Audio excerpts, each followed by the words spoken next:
Read order. All right, we'll No, call wait the a order, it's minute. 5 o'clock. If y'all will, you got the agenda in front of you. Take a look at it. Entertain a motion to approve it, unless we have some additions.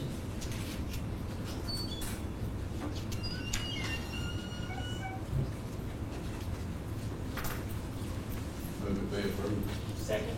Got a motion second, all those in favor? Aye. All opposed? All right, if you will, join me in pledge of allegiance. I pledge allegiance to the flag of the United States of America and to the republic for which it stands, one nation, under God, indivisible, with liberty and justice for all. Thank you very much.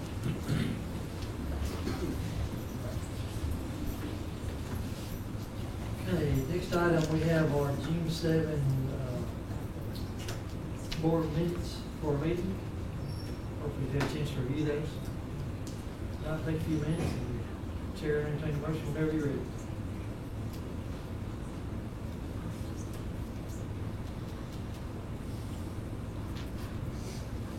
So moved. Got a motion to approve? Second. Got a second? All those in favor? Aye. All opposed? All right, very good. Next one, we have our June disbursements, and I think you all should receive those today. Take a look at those. What is IDEMI? There's a little check, but there's a bunch of them. That is, let me see. $35.16. No. You find my cheat sheet that Sandy has for me over here. Fingerprint. Oh, okay. And you know, that's something we have to do. Also, the background check, we can't use the pistol permits and stuff like that anymore. We actually had some people that had been background checked like that, and we had to go back and And do it again? redo it again. Well, I guess it's a current background Yeah. check, not a past one. It is, but, you know.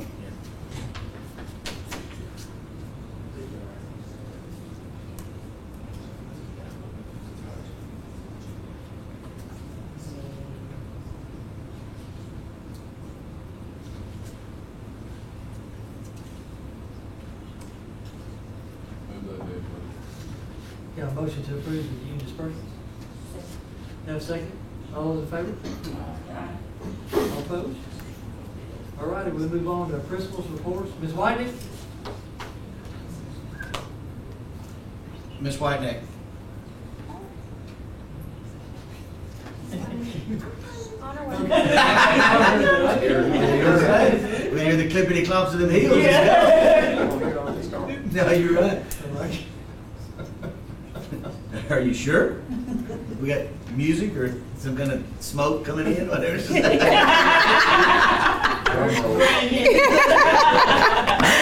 Good evening. We'll get the theme music next time.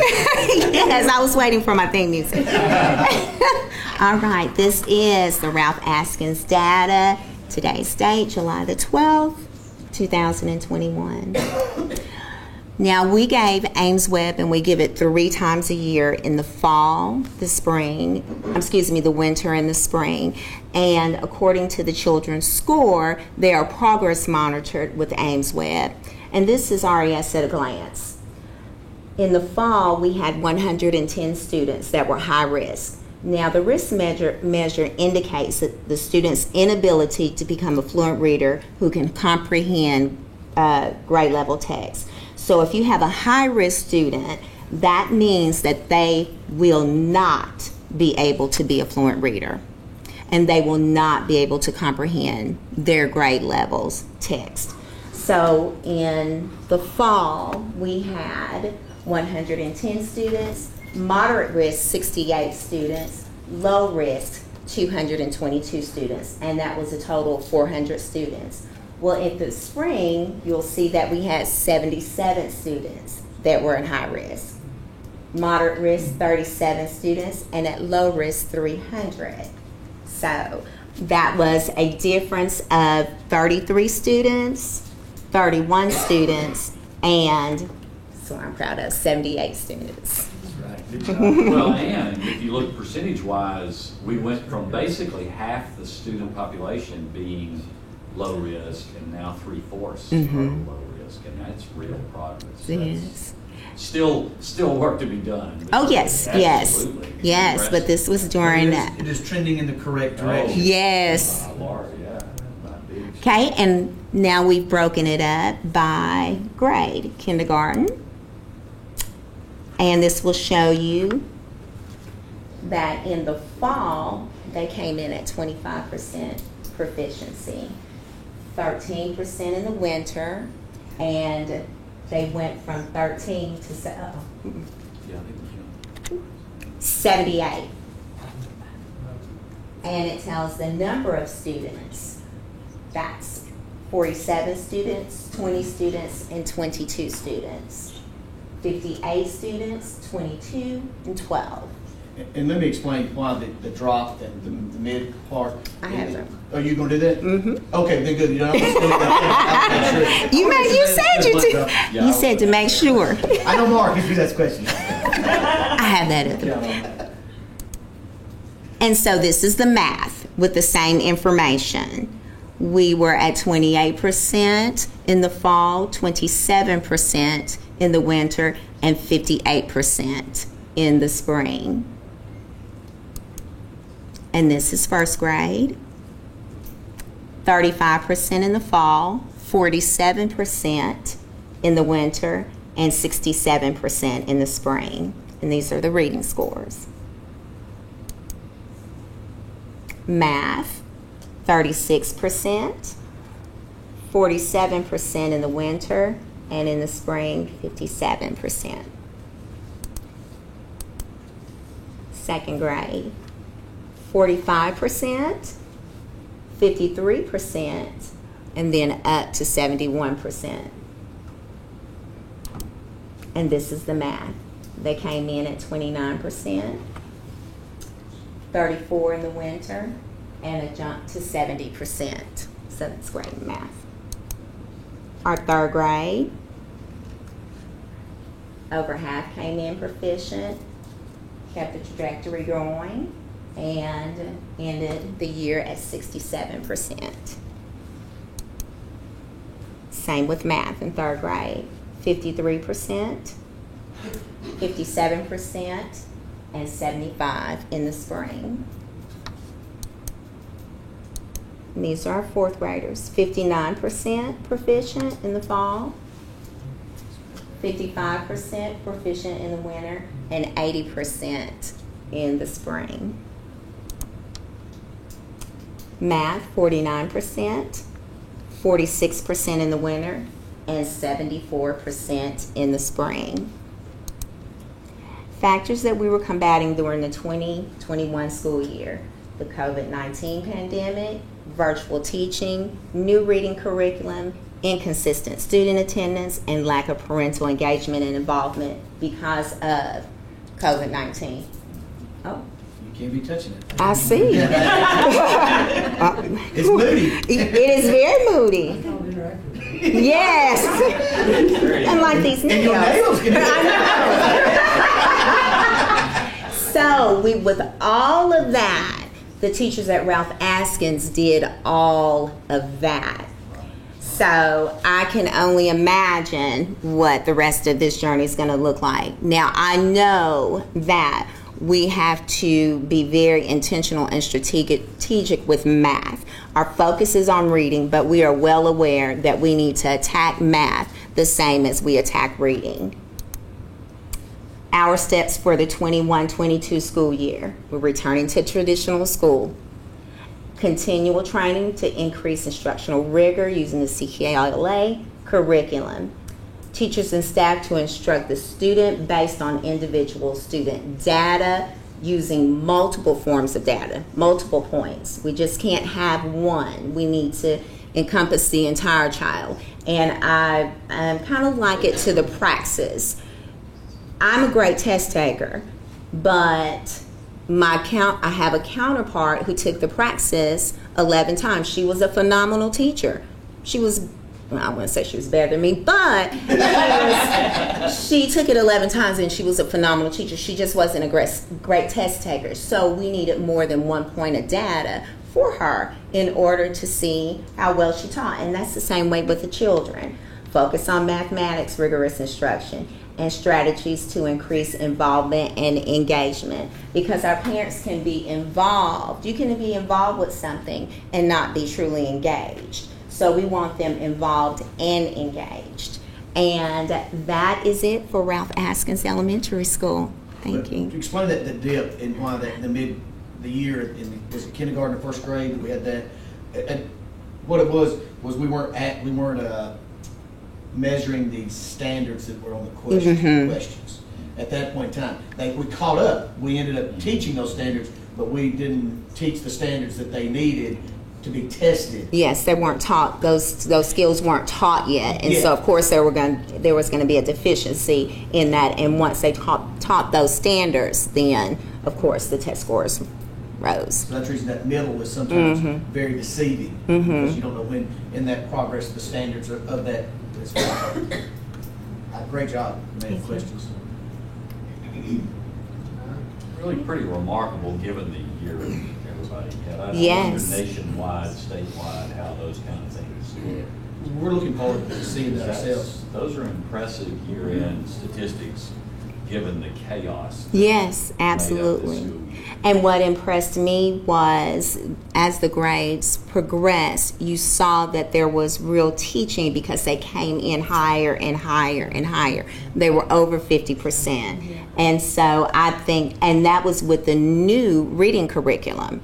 So they've had the 360 reading 360 training, loved it. So, and it sparked conversation with their peers, and so they're ready to attack the reading. So I expect the results to be through the roof. And y'all didn't, obviously because of time, you can't see teacher individually because we couldn't go through that. But we had that, and during our data meeting, we did go through each teacher individually to see where they were. And what I do want to say, first of all, they all did great. But our virtual teachers, it actually gives me chills to say this, but the job that they did is not a common job. And it's also where most systems struggled with that. The teachers at Ralph Askins, because of the model that we use, Yes. I feel like they excelled. Matter of fact, the scores of our virtual students classes in some ways exceeded our brick and mortar. They Now, sure we didn't did. have plot, we had They did. superstar people Yes. there, but the job they did, they need to be commended. I mean, it was a great job. Yes. Ralph Askins students did not have problems because of virtual school this year. That's how good it was. Yes. It's amazing. Absolutely. It's amazing. My theme music to leave? Yeah. Oh, okay. You didn't get gongs. Thank you. Thank you very much. Thank you. Ben? Oh, you, okay, bye, Ben.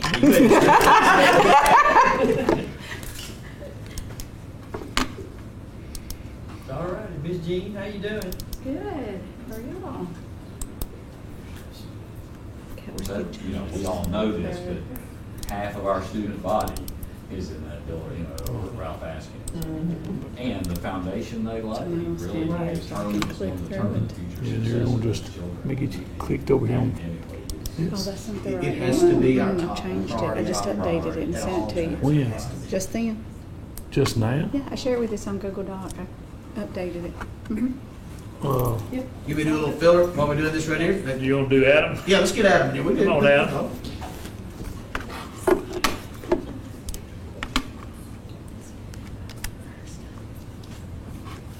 Listen, I can't be mixing it up on me. You know I'm a creature of habit. There you go. Now it's all messed up in it. There's no way. Oh, I hope not.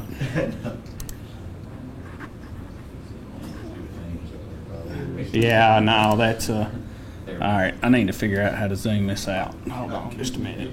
If you'll go up there to it and use your hands, it can. Oh, we, It's like a big iPad. Yes, it is. Yes, I can assure you it is. That is what we're going to have in every classroom. But that's what we're spending our ESSER 3.0 money. Understand, every room And Fayetteville City Schools will have that. That's awesome. Yes, it is. It was pretty good. That's pretty slick. All right. So the man told me 5 minutes. I'm gonna try to keep it to 5 minutes. So we'll see how we do. One thing I'll start with is any of the data for this year that we're looking at, you have to keep in mind the state has done nothing with scale scores, state averages, cut scores, anything along those lines. So we're not necessarily comparing apples to apples just yet, but I think we're getting a better picture of kind of where we're going to be and some things that we knew we needed to address. I do feel like we're headed in the right direction. So what you're looking at here is Algebra 1 quick scores, which are based off of how the state calculates their cube root from this year. Okay, so this would be this year's data. I don't need to get in the habit of touching that. It's going to mess it up. Sorry, I'm used to an old whiteboard.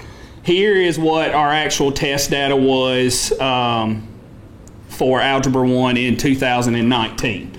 So kind of where we are right now, what I looked at is, you know, since we don't really have cut scores yet, none of this is going to show any growth. We're strictly just talking about pure achievement.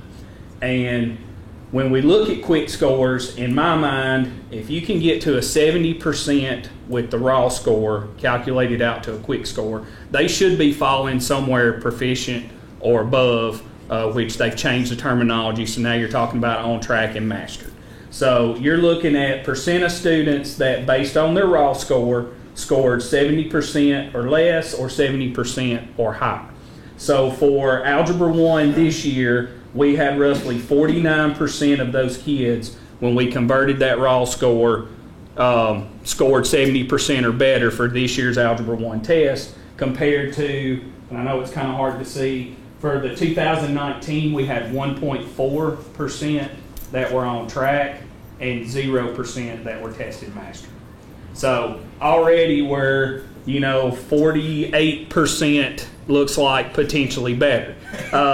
Now, some low-hanging fruit. Now, realistically, I will tell you there's probably some bleed over with this approaching, that there may be some 70%ers that could go either way in that, but I don't think it's going to be more than 10%, so we're still 30% to the good if you look at it that way. So just keep that in mind as we kind of look at some of these other numbers. So Algebra 1, very happy. That was an area that we knew we needed to address, and I think we have some gains there. I think the achievement looks good. Logically, if the achievement is good, you expect some growth to be there. That's not always the case. There's always weird things that can happen, but all signs point to we're making some progress in that area. Algebra 2, you're looking at, in 2019, we were projected 15.7% that were on track. Again, 0% testing mastered. Here we're at 22% that students scored 70% or better. So a little bit less gain than what we see with Algebra 1.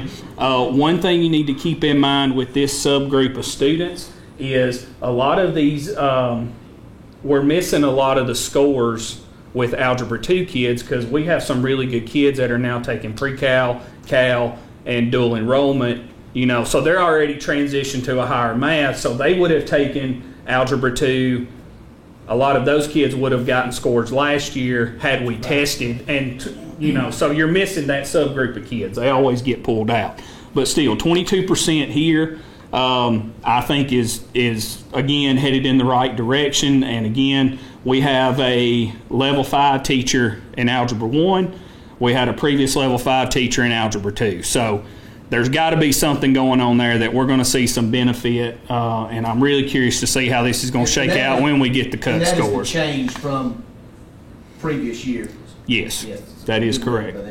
All right, geometry, you can see here we had in 2019 19.2% that had tested on track. They did have 1.3% for geometry that tested mastered. But again, for us, we actually saw 70% or greater already at 30% for geometry. So, I think there's something good going on there. The one interesting thing is going to be when they do compare this to the state averages. You know, you got to remember we've got some school systems that didn't even do any kind of traditional learning until the last 5-6 weeks of school. So you can imagine what that's going to do to some of that average. So I feel like the growth will eventually come out of this pretty good for us. But again, right now we can really just look at achievement, and I wanted to start with math first because that was obviously something that we determined needed to be a focus, and we put some time and effort and thought into trying to improve that so that we could get the results that we needed. Now we get into English 1. English 1, again, looking very good. 81% of the kids tested 70% or higher as a quick score when we looked at the raw score data. Again, compared to 3.5% mastered and 24.7% on track. So 27% in 19 compared to 81% if it shakes out the way, you know. So obviously I like the 80. I like that's good. Ideally, I would love to see everybody at 80%. You know, when I was, for my own purposes, when I was tracking my kids, I kind of shot for 70. 70% that I could track, proficient and advanced, usually translated pretty well for me when they actually took the ELC biology. English 2, again, we're coming in at 83%. And then you're looking at, now this one is a little bit different. You got a little bit higher percentage. In 19, our English 2 scores were actually fairly decent.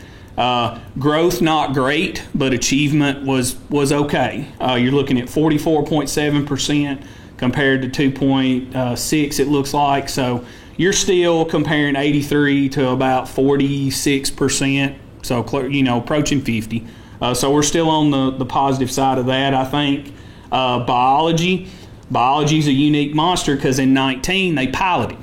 So we had zero data for that test for that year, but she's already showing 79% that can test 70% or better. The one test that we don't have, because we've kind of shifted the way we're doing the curriculum, is we've moved U.S. history to state dual credit. So we won't have ELC scores for U.S. history because we're doing the AP and the dual credit, which we felt like was a better fit for our students and what we want them to be able to do when they leave us when they graduate.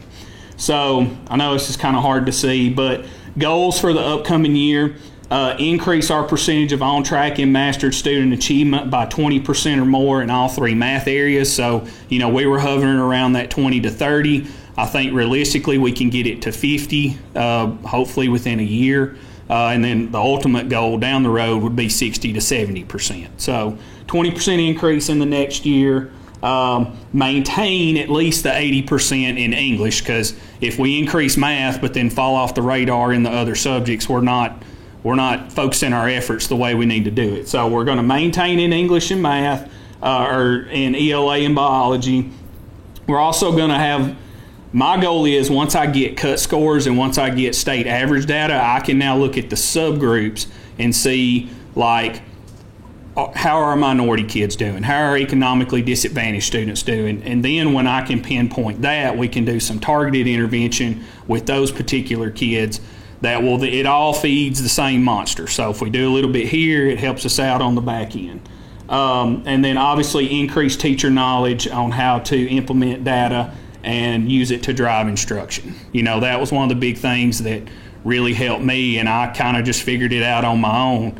Well, now my focus is I want to try to train these people to do it themselves so that I can focus on other things, because ultimately it's more power to them if they can do it on their own and know how to implement it than me sitting in a meeting telling them, hey, this is good, this is bad. You guys know that. So that's kind of where we are now. It's kind of where we were before and kind of where we hope to be when it's all said and done. So again, it's just hard to compare growth because we're being compared to everybody else in the state and we just simply don't know where we're at. You know, we're all running the same race. We just don't know where everybody's starting at. So, 31 years of education, I don't know that I've seen an administrator that has a handle on their data as well as Mr. McCormick. So, I will say that, I told him that before, but I want everybody to hear that, really, he has the handle on the data as about as good as anybody I've ever seen. Thank you. But if do y'all have any questions or anything, be glad to answer them. All right. Good job. Thank y'all.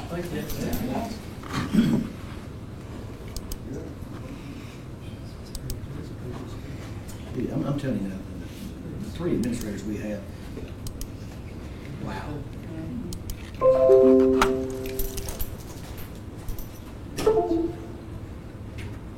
I'm the complicated one. Is this some kind of Key West thing you got going on right here? This you? Yes, that is it.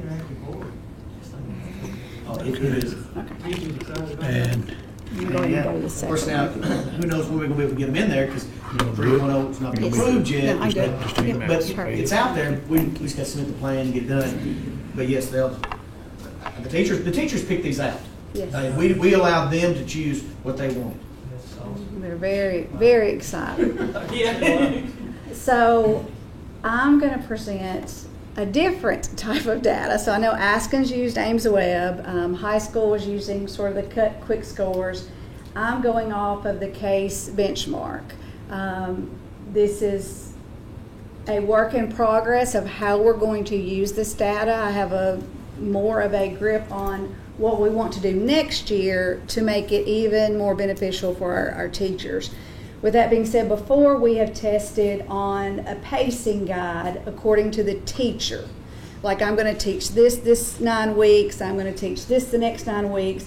So we tried to formulate the test to fit that pacing guide, but yet you are sort of comparing apples to oranges.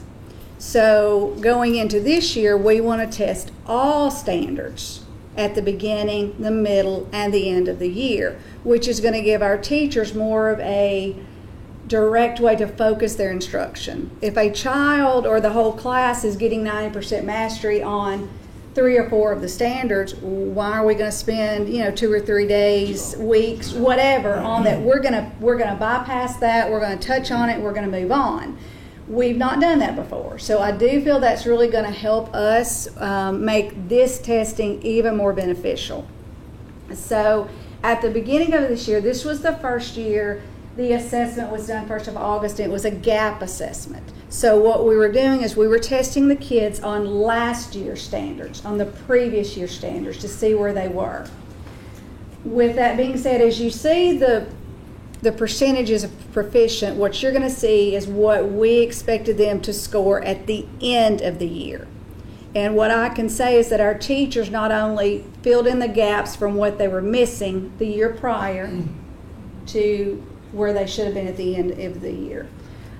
So we did administer it in August, and then we administered it again in March. We did send it out to all virtual kids. We tried to encourage all of them. We did get most of them to take it, but of course some of them did not. But so our plans for this year will be fall, winter, and spring, and then, as I said, each test will be on all standards so that we can really see, okay, we have 30% scoring proficient, then we should have a larger percentage middle of the year, end of the year. So with our math data, when we tested in the spring, our 5th, 6th, 7th, and 8th, these are our projected scores of proficiency. Doesn't look fabulous, but we also know through case assessment all the data that we have, or stuff that we've studied from other schools that have been using this longer, the TCAP percentages for proficiency will be well above this percentage. My understanding is the case assessment tests them way up here because we want to challenge them, whereas the TCAP testing is a little bit below that. So we know if they're scoring 34% spring, we've still got several months to focus on those standards. So again, if we're doing that testing like we're saying, all standards, we know where to really focus from March to the end, 1st of May, to really focus on the standards that they're lacking. So I really think that's going to help. With that being said, these percentages, I didn't add that in because I didn't want to be a little bit too confusing. These percentages were slightly above where they tested at the beginning of the year, but it was the previous year standards. So you're looking at a 5th grade testing on a 4th grade standard scoring about 30%. So we took them, 34% with the 5th grade. So we had a lot of room to make up of some of the things that they had missed. Then with our ELA, 7th grade being the highest, according to our quick scores, looking what we know, actually our 8th grade was the highest with quick scores this year, and it was well above the 43%. That's going off of what we know quick scores will be. We don't have that exact cut score yet. Then our science, all in the 40% scoring proficient. And then with our social studies, 5th year was a first year teacher. We are making some changes there. And 7th grade, we also have a new teacher going in there, but in the upper 30s and 40s. So we know we have room to grow for sure. So our RTI was not addressed as the way I know it needs to be addressed the year prior because of COVID. But this year, of course, there will be the Tier 3 math, Tier 2 math, reading. In very small groups, we'll use the Ames Web to tell us where those students need to be and where they need focus areas. We will progress monitor every 2 weeks for those kids, and we have found great gains out of that program. We will do monthly data meetings, which we've done before, but this year we're including every month, our SPED teachers will be there. Our guidance counselor and administration's always been there. But I want the SPED teachers to be there so that they can help know where our SPED kids are, where do they need help, because we can get the most gain out of them and growth. I want them to be connected with those classroom teachers and how can they help those teachers, and those kids. And then we'll administer the case on all standards instead of on an individual teacher's pacing guide. And this is just going to allow us to really focus on the instruction and focus on the standards that need to be covered and not the ones they've already mastered. So, any questions? I know that's been a lot of... As you can see, I think all 3 administrators have a great plan going forward, which is what I wanted them to relate to y'all. That, not just what the data says today, but there is a plan for the future. Great job, Ms. Jean, as always. Thank you. Thank you. Thank you, Jean. Education isn't just data, but that's the best presentation of achievement and growth data this board has had in several years. So thank you for bringing that. They were excited to do it. Yeah. Well, they obviously know what they're up against. Hi, good evening. How's everybody doing? Right. Good. It's good to see y'all. I have a pretty brief report this month. A lot of it is a follow-up to the report from last month. So I'll begin with the FEMA grant and the situation as far as our procurement of our architectural services. Everything has been progressing nicely with the city. I believe tomorrow night they'll have votes, and in those votes we hope to have the ability to have approved our MOU with the city, which then allows us to basically run with the ball on our end from here on out. Also, that would approve our procurement of the primary recommendation of JBHM as our architectural services. It seems like those things will, be happening more than likely tomorrow night. Looking forward to getting those answers and really being able to kind of get the party started with that.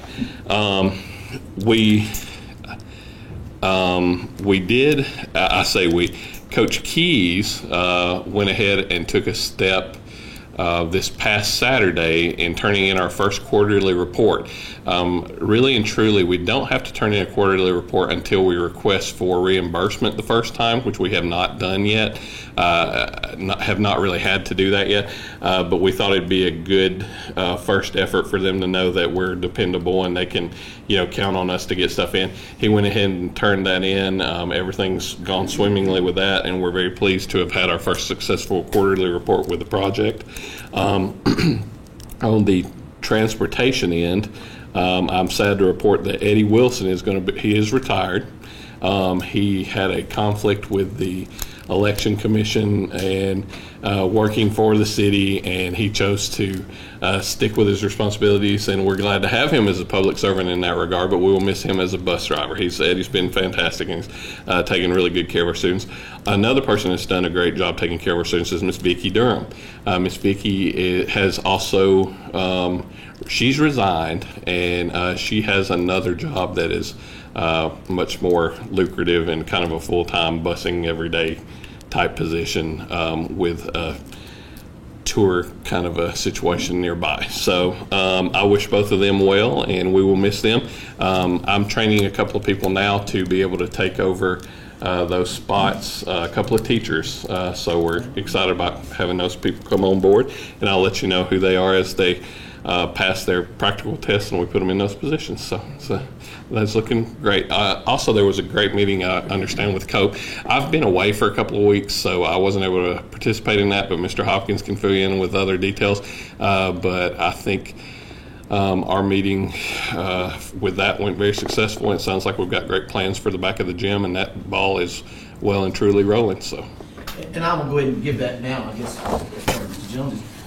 First of all, Snyder came and met with Lisa and I, and so we were confident what they're going to do. They're going to come back with a plan. You know, they just kind of was giving us a where they are right now. I mean, also as part of, how much do we want to go and how far do we want to go, and we let them know not very far. I mean, we made sure to set the parameters of what they could and could not do.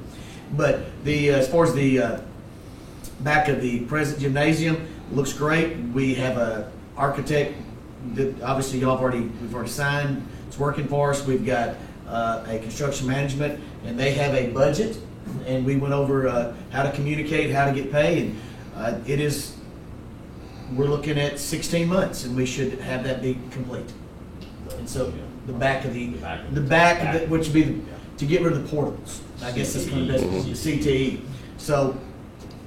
Hey, we're ready for them to start. I mean, It's basically everything's been done. Now they'll just kind of approve the plans, and it'll go out to bid. But because we have this construction management, we're kind of out of it. We don't have to worry about doing all that stuff. They'll handle the bid process. They're also going to handle the Davis-Bacon stuff for us, because you have to be paid because it's federal money. But anyway, it was a great meeting. I thought it was good.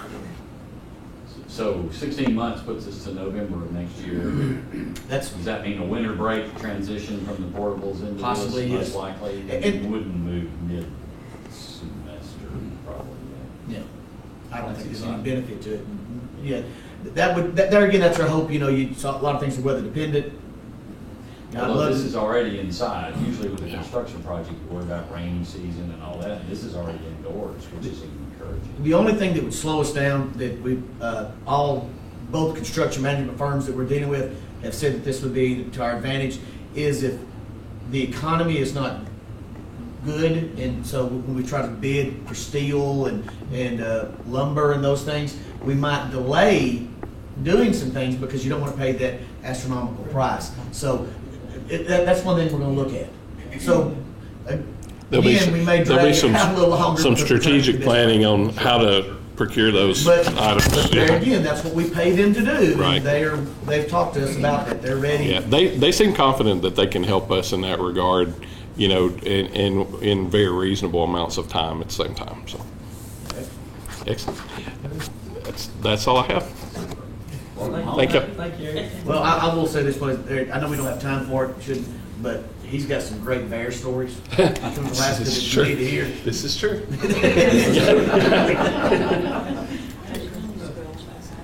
Ms. Johnson? So while I pass out my handout, Trisha's got some curricular information. Yeah, I forgot to share. We will be offering our 8th grade. We've always offered them algebra. And we're doing that again this year. We've always had to limit it to a small number. Both your kids were in algebra, and they had to skip 8th grade math. So Adam and I worked together along with Keela and the scheduling, and we have set it up so that we're able to offer algebra to 22 eighth grade students, as well as taking their 8th grade math as well. So they'll be doubling up on their math and not missing the 8th grade standards, which we were very concerned about. But so they'll be doing both of those in their year of 8th grade. So that's something great that we're getting to offer to 22 students. That'll help So the students and What the great- system data. Absolutely. collaboration by the two. Absolutely. Yeah. Yes. So we are very pleased to be able to offer the, it was a great opportunity to go to algebra, but they were still missing some standards that Miss Betsy was, having to fill in. So this is the best of both worlds. So I wanted to share that with y'all. So Thank you for sharing that. One more thing, because I want to share with you, because I think it's a big deal that we're working on too, is 7th and 8th grade, of course, has that exploratory. And one of the things we've worked on in the 8th grade is we're actually going to put together a curriculum. Even though our Gear Up is phasing out, Ms. Pitts is going to work on it. We're sending the teacher who's going to do 8th grade exploratory to the coding training. So that 8th grade exploratory is going to be the things that we want it to be career exploration. It's going to be how to write your resume, filling out your career interest survey. Everyone will be exposed to coding content, visiting a TCAT, visiting a college. Those things we did as part of the Gear Up with the Vincent's group, with the juniors as part of that, because we want to perpetuate that curriculum and also do the same thing in 7th grade. So that exploratory is going to be centered around that, and nobody else is doing that. So we're going to create our own standards. Every grade will have at least 1 9 weeks. At this time, we're looking at 2 9 weeks of coding, even our 5th grade, 5th, 6th, 7th, and 8th. So they will be with our laptop cart that we have through a grant that Regina. So yes, so they will all be introduced to coding, which I think is fantastic. So especially for 8th graders, it's time for them to kind of decide what their path is going to be, and they can see. So Very good. sorry, I want to step into you on that. Good, thank you for sharing that. Yes. Okie doke. So a few things before. Now remember, we never give the students the handout in advance, because what do? They're looking at it and they get distracted and they don't pay attention to anybody. She's talking to us. But a couple of things I want to make you aware of before we talk about this. Super excited about, hope you had an opportunity. We had told you before about applying for the Perkins Reserve Grant. Hopefully you saw the pictures in the paper where we got that grant. That is going to be our first collaborative step with the TCAT and Lincoln County Schools. And if Riverside has students who would like to participate, it's going to open the door for a dual enrollment at the actual Lincoln Central Academy. The grant is going to pay for an additional industrial maintenance instructor. We couldn't do dual enrollment before because the instructor that's there, all the slots filled up with adults, so there were no dual enrollment slots. What's going to happen is that grant's going to pay for all of the computers, all of the equipment, everything that is needed for that class, plus the salary of the instructor and the test, the work keys test that the students will take. Now, the positive is it will be a self-sustaining, because once those students enroll, Laura will receive the money, of course, from those students. So guess what? That's monies then that can be used for the instructor the next year. So it will become a self-perpetuating grant. Now, the beauty of it, and Mr. Hopkins knows that one of the most excited people in the entire community about this grant is Elaine Middleton with the Industrial Development Board. Very excited, has been to every single meeting we've had, because it gives her a tool in the box as a selling point for industrial recruitment. But what it also does is this, that a lot of people don't realize. When we wrote that grant, there are 60 slots. Odds are we're not going to have 60 dual enrollment kids from Lincoln County and Fayetteville, and even from Riverside or the others. So here's what happens. Those slots are still there. So the remaining slots, Laura has a waiting list of 30 people who have already graduated that want to get in there. So those remaining slots, after the dual enrollment students take their slots, people in the community will be able to come and receive that training as well. You know what that does for our community? Oh. That is tremendous for the people of Fayetteville City and even the Lincoln County area, man, that's life changing. And that's allowable under the grant. That's Yes, as long as it does not bump out a student who is a dual enrollment student. And Pam Thurman was there from the State Department, and I specifically asked that. So we're super excited about that. Also hope you got to see the pictures of the 2 young men who signed with Toyota. That was a big positive. Toyota was there. Again, Elaine is very thrilled about that. That is a collaborative we hope to perpetuate. If you're not aware, those students are going to have an opportunity they'll go to the TCAT during the day, but then they will go and work at Toyota. Toyota will then reinforce whatever it was they received in instruction. One of the positives about that is, I don't want to tell you how much money those guys are potentially going to make, because it may make you want to leave whatever career you've got now.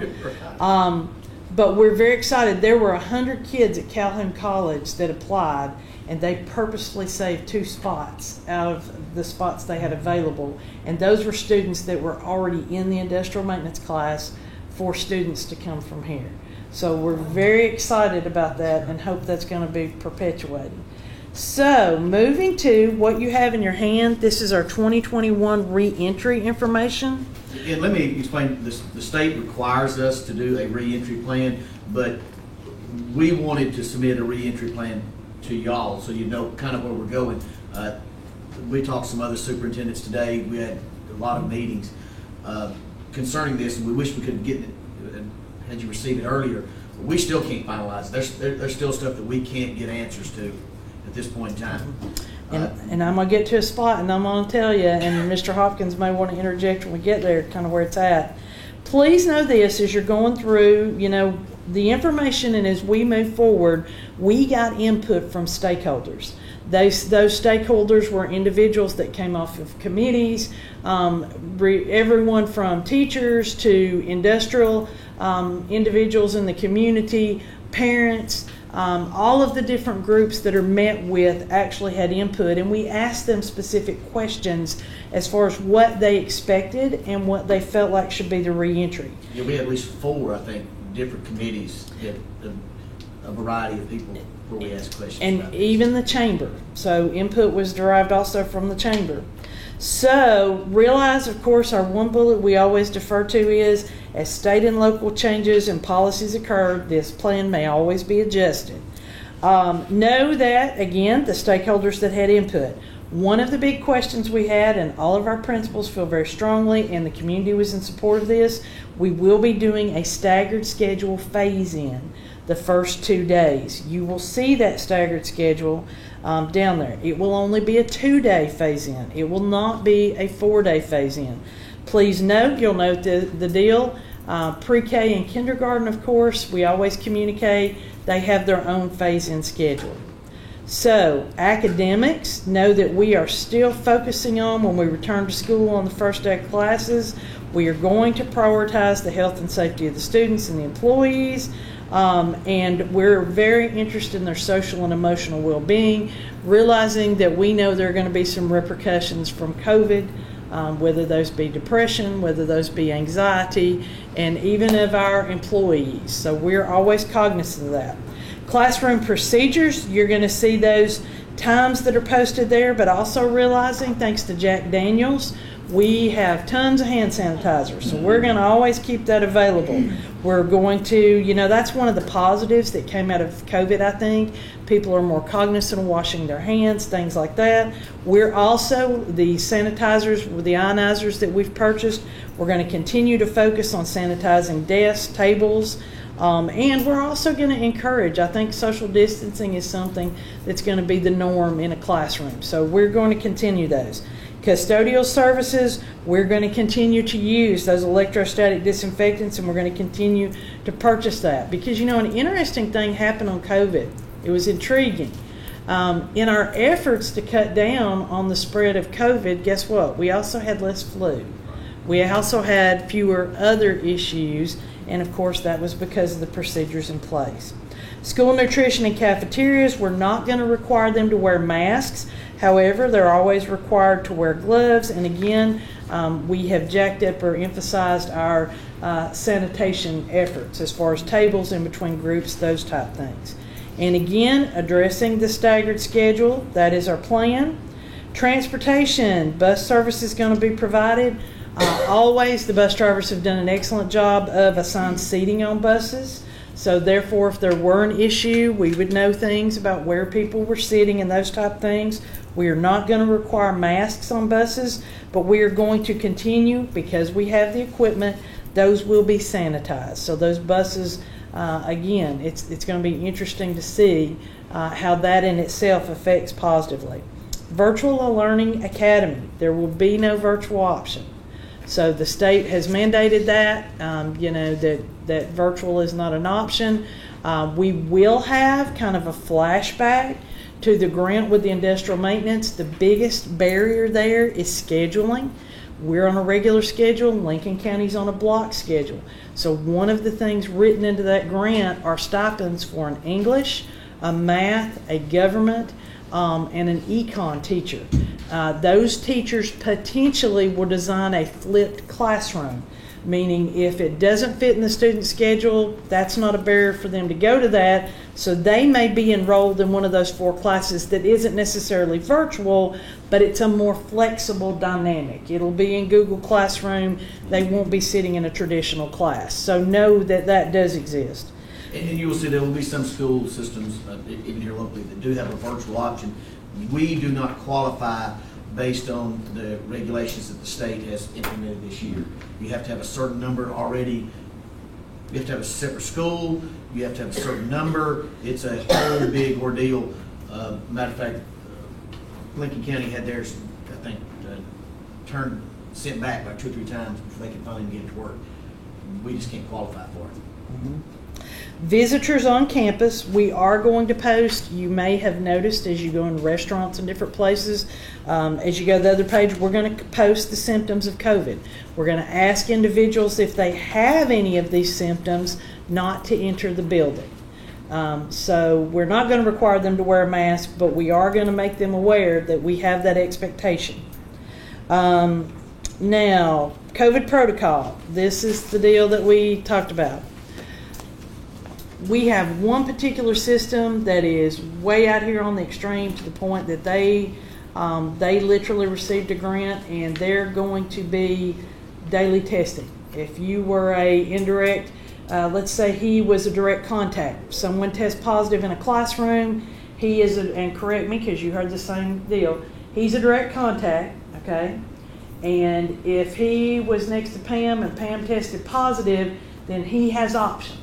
His option can be, even though he has no symptoms, he can come in for 10 days and he can be tested with a rapid test and then another test every day.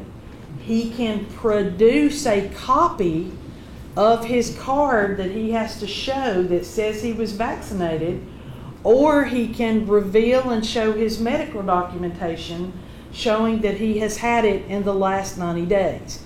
If he cannot or will not do any of those, he is going to be sent home for 10 days.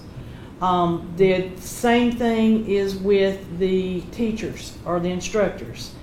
Those are your options if you are a direct contact. So that's sort of out on the one end of the spectrum. And I do not feel comfortable recommending any of those kind of regulations at this point in time to us. Those are pretty harsh and pretty... that there could be some major pushback, as we know, politically and socially, for some of the, when you start asking people to produce stuff of your medical records. Not to... I mean, they're volunteering. No, we would require it. It is, but I'm just saying. But here's the deal. For example, let's say Mr. Bryant is a person, and I'm going to give you this scenario, and it doesn't matter which side you fall on, how you feel. I'm just kind of giving you a scenario. He doesn't feel comfortable taking the COVID test or taking the COVID vaccine, regardless of whatever his reasons may be. He may be someone that has allergies. He may be someone with an autoimmune thing. For whatever reason, he may have a valid reason. He may just politically not want to do it or feel comfortable with it. So what happens is that's kind of his choice, but someone else over here does. We're really punitive towards him because we have no more built-in COVID days. If he doesn't have sick days, we're gonna make him take 10 days off, leave without pay, or he's gonna have to burn his sick days. And that will be his punitive punishment, so to speak, because he doesn't, and we may not intend it that way, but do you see where individuals could interpret it that way? And, so regardless of how you feel or how you fall, that's kind of thing. Now, here's the intriguing thing on the other side. Spoke to another director of schools, Mr. Hopkins, we were there for that. They're going the extreme opposite way. They don't care if anybody has COVID, basically. And unless I'm telling you the truth, those are quotes, unless they are contacted by the health department and told that someone has been contact traced, their intent is to handle it by like the flu, and they're going to have no COVID policy. Now, we are both of those are extreme. So there again, that's where we are. But we've talked to the health department. We really need the health department to step up and help us with some of those things, and I think they will. We were supposed to have a call with the commissioner today, and it was canceled, and a lot of us believe that a lot of it is because they just can't answer some of these questions. And they're getting hammered with those because there's lots of people trying to get their plan approved, and I don't really want to have to get y'all together again to approve something, like that. So we're going to wait, and we're just basically going to follow Tennessee Department of Health's guidelines, and we'll come up with something like I feel like we did last year, which is something that's enforceable and something that we can maintain all year long. And that is practical, and that we use our common sense, and again, that we get input from all individuals, because, the quote was used, you want to be the best, not necessarily first. And we want to have all of the bits of information and all of the input, but that is the only piece that currently we don't have in place is that specific policy or those specific details. But we will have those, because one of the things we talked about, what we know, teachers there are no COVID days. So if they're home, those are their sick days. But we will definitely have this in place before school starts, because we want our employees to be cognizant and aware from the beginning what the policy is, and the students and parents as well. So everyone is on the same page. So, any questions about this? I mean, Ms. Johnson's worked heavily on this right here, along with some other things, but Or any of those other things, or anything about anything. Will you need us to vote on this? If you want, I would like you to approve the reentry plan as it is now. Obviously, before I'll go over that stuff like I did last year for y'all. But I think it's well thought through. That is at the risk of stating the obvious. The health of our students and staff is job one. Safety is job one. And I think what you got here is very prudent. It's a reasonable approach, and I'd make a motion we approve this plan. Got a motion? Got a second? Any other questions or discussion? All those in favor? Aye. All opposed? So be it. thank you very much. thank you, Mr. Giffen has had foot surgery, and he was here today, but it's just been a struggle, and so.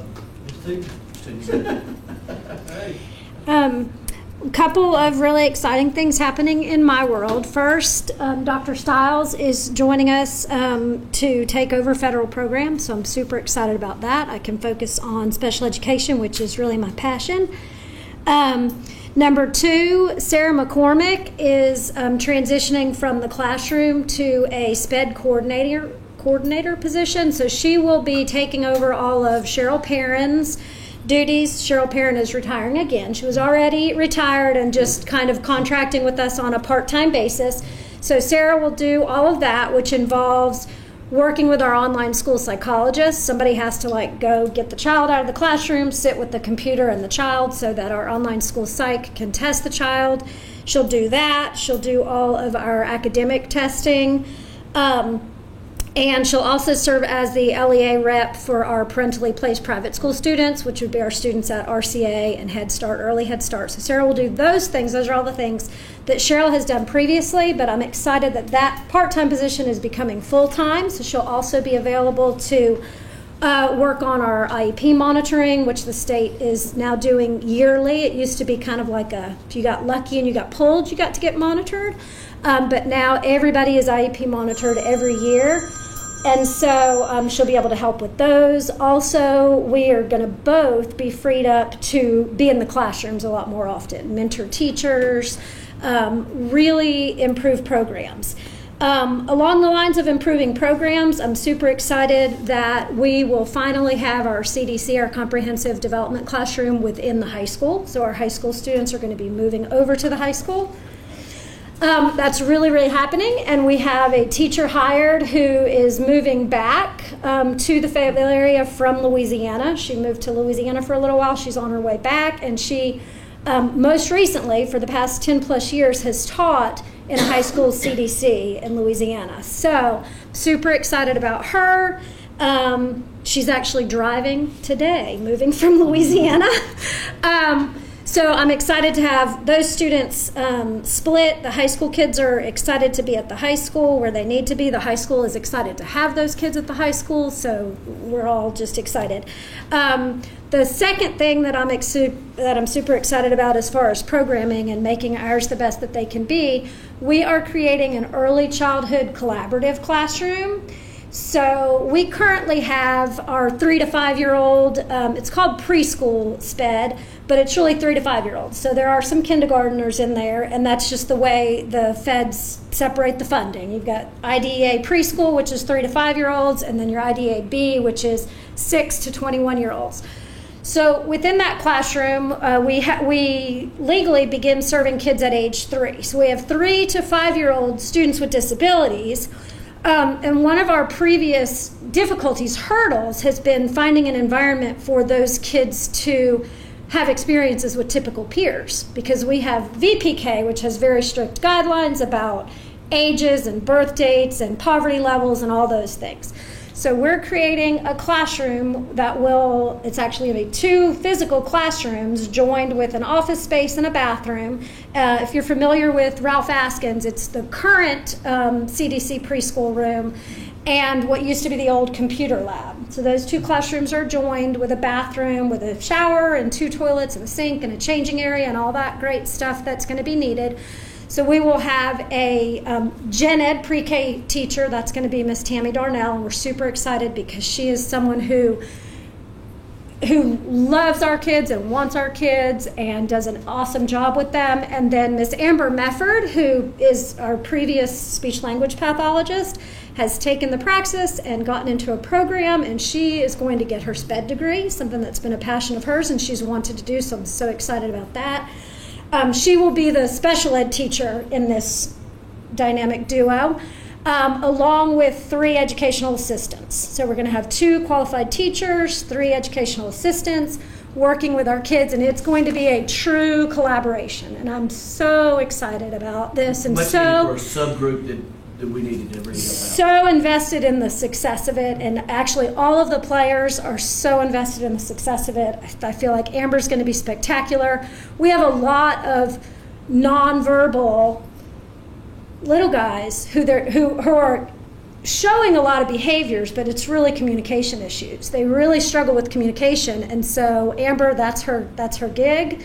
She's going to do great with that. Tammy does great with all of them, pushing the curriculum. So we're just super excited about that, and like I said, invested in the success of that. So those are the major things that are going on right now in the SPED world. Does anybody have any questions? Yeah. I think so too. I would agree that we need to do that. Well, and I said with 3 EAs, there are actually 4, because we have 1 educational assistant who her sole job kind of is to create inclusive experiences so there are a few kindergarten kids who would be part of that 3 to 5 year old class, but we want them in regular kindergarten because that's where they need to be. And so she will be going with them to regular kindergarten. And so we're excited about that. So really, I guess 4 educational assistants, 2 teachers. And that's huge, because obviously sometimes students that have those cause disciplinary issues, which means other students don't learn, which frustrates teachers, which frustrates parents, but having somebody in there with them keeps that from happening so much. And so, again, it's, We are working on creating class lists, and our plan is to call all of the parents and families involved, because I think it's super important that everybody is aware on the front end. And one of the things that I've been doing a lot of research on is, and I encourage you to do the same, is the benefits of typical peers. You know, typical peers, especially at that age level, they learn compassion. They learn tolerance for people who are different than them. They learn to not be that kid that walks into Walmart and stares at somebody in a wheelchair or somebody that is different.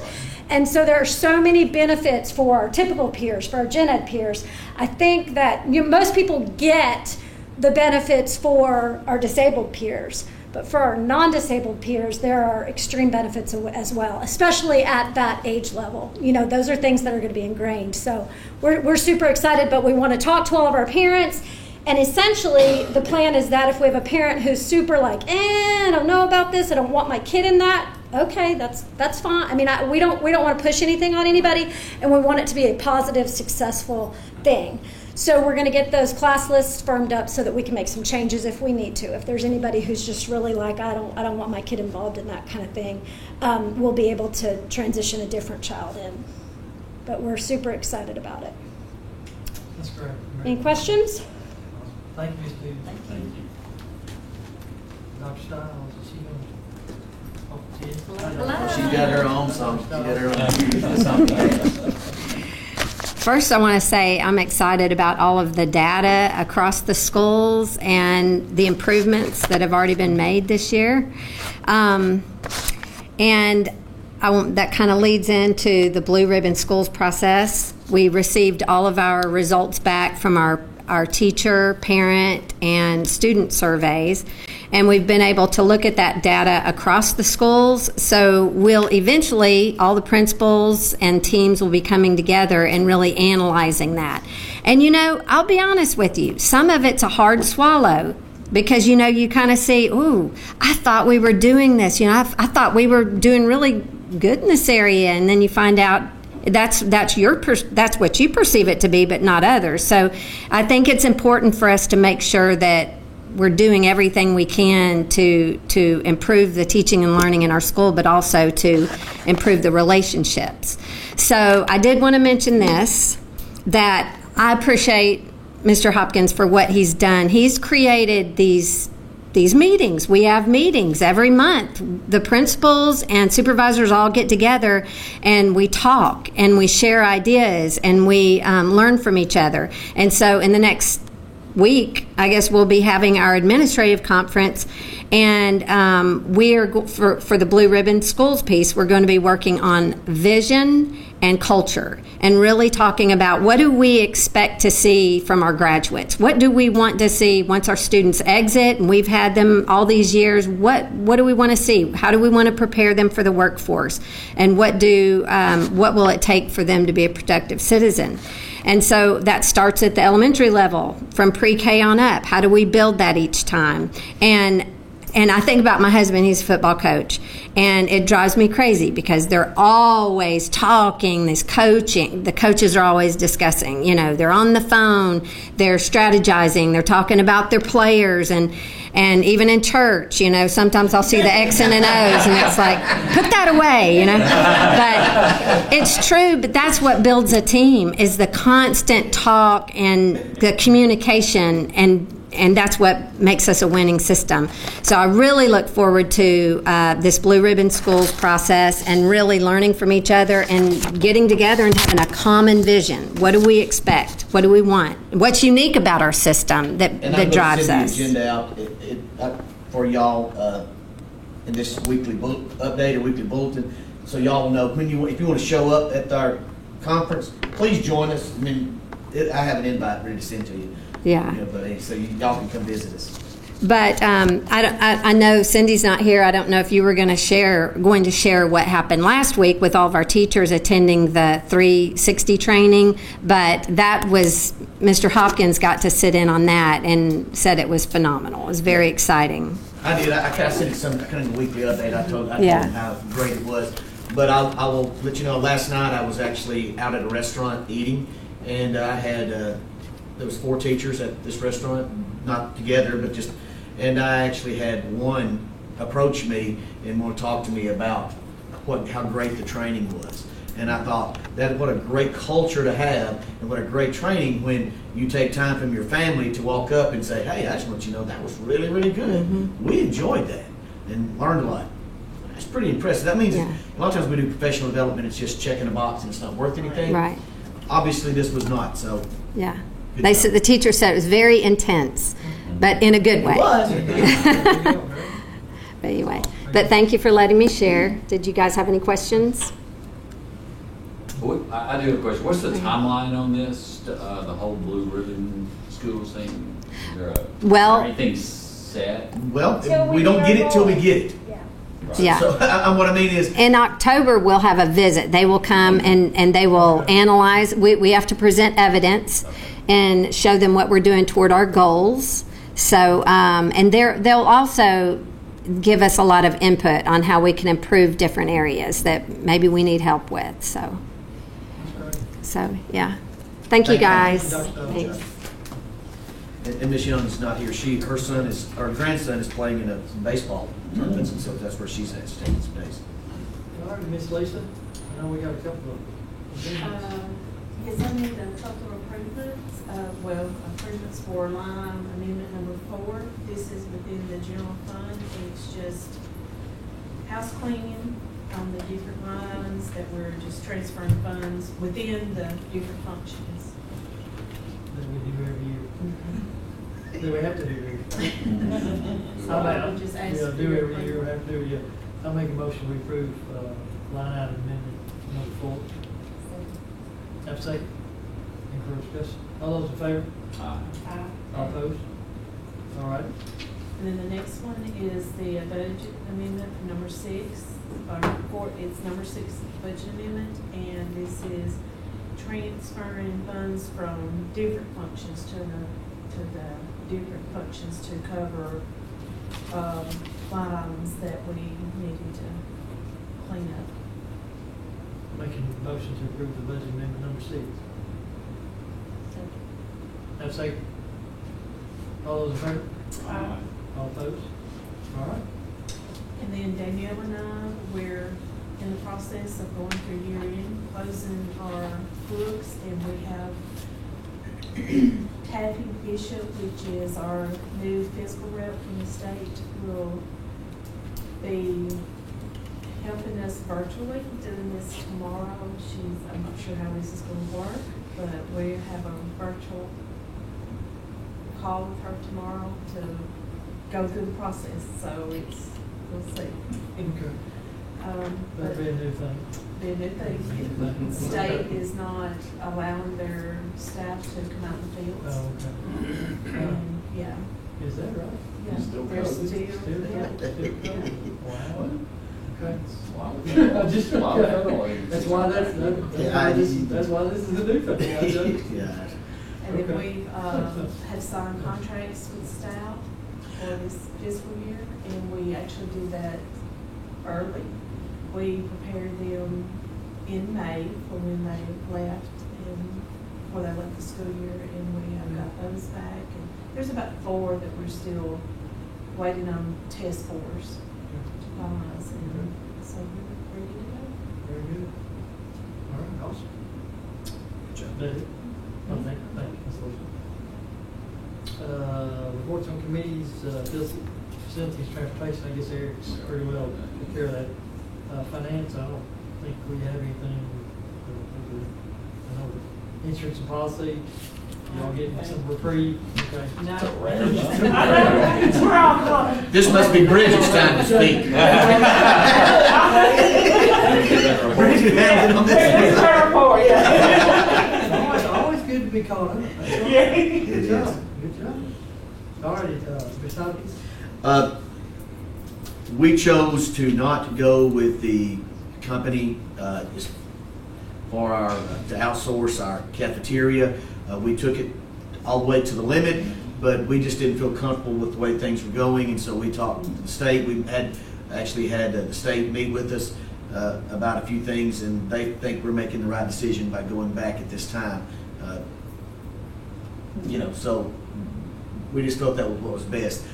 You look at it again down the road. We're gonna look at it again. I told them we would, but, we're not in a situation where we allow outside sources to put timelines on us. Those things when we don't feel comfortable. So we just didn't feel comfortable at that time. So we're gonna go back, which, nothing lost, of course, so I'd like to ask you to approve to rejoin Volco, the cooperative. I'd like y'all to approve that. So, Got a motion? Got a second? Second. All those in favor? We're- All right. and also, I'm sure you do this every year. This is surplus equipment. This is really our technology, and Ben has that list. I think y'all have a list of all the surplus equipment. I need approval to discard that. So moved. Second. No motion, second. All those in favor? Aye. All right. I don't think I just like to make comments that the staff is just working so hard this summer. I mean, I think it's kind of I know y'all know that, but people think in the summer, it just kind of gets easier. I always tell people I get excited when August gets here because then it gets a little bit of a break because then it's routine.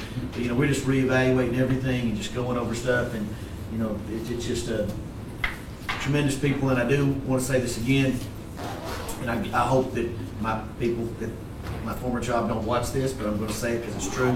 I have never, ever, ever worked with 3 better administrators than we have here at Fayetteville City. And I'm talking about including Ms. Whiteneck, that's new right here as far as that part, but Mr. McCormick and Ms. Jean are tremendous. I'm telling you, we are blessed. Y'all are blessed. The children are blessed. I can verify it. I've worked with lots of them, and they don't come no better. I'm not talking about just quality people. You've seen the knowledge of data, the knowledge of how they do that. They are the all-around people. I would be a disservice if I didn't make those comments. That's undone. Good to hear. All I've got is, I know everybody, is everybody going? Not everybody? But whoever's going, we got that this week, so hopefully everybody up there and everybody's be safe going up and that. Next board, you want to do the breakfast, does everybody know about the breakfast and Yeah, I guess we're going to have, on the 29th, we're going to be at First Baptist Church here, and we'll have a breakfast starting at 8 o'clock till 8:30. Then we'll have a little program where we'll have someone come in and sing the national anthem, do a pledge, and those things.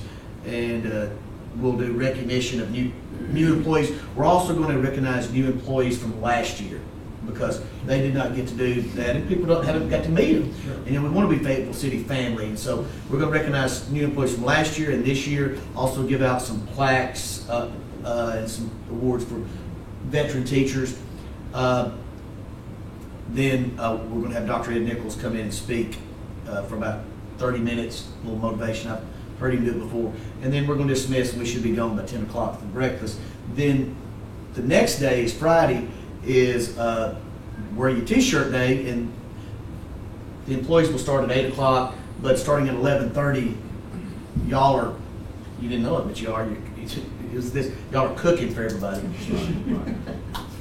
Don't worry. Yeah, Vincent's already said, don't make Mama do that. No.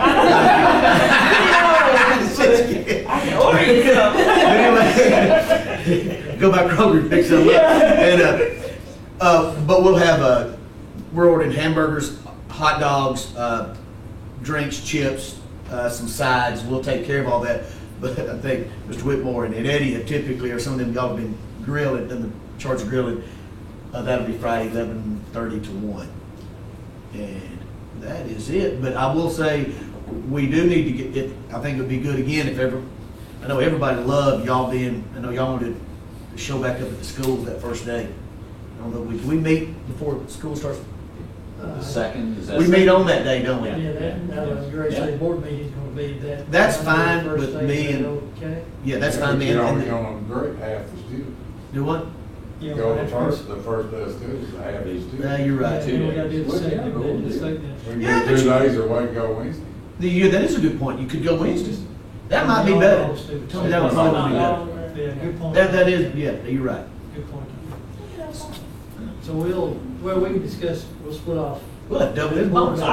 Is it okay to have a board meeting? I mean, first day of school, we've done that before, haven't We did it this year, I think. Okay. I think they kind of enjoyed it. We kind of give a good report of what went on that day. Okay, that's all for a second. Mhm. Okay.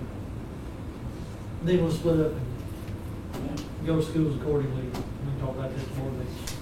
Yeah. Yeah.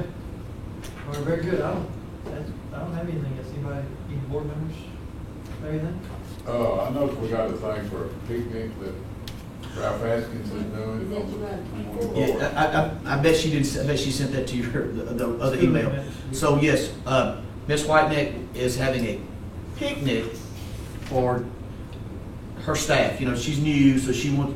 You know, she's working on some things there, so she's going to have it. I think Saturday the 30th. 24th. 24th. Yeah, 2 to 4:30.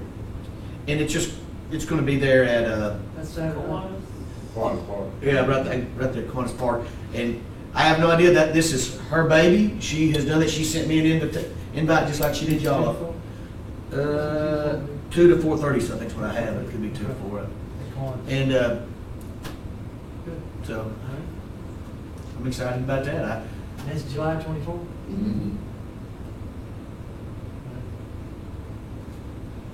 All right. Anything else? Everybody? All right, we'll stay adjourned.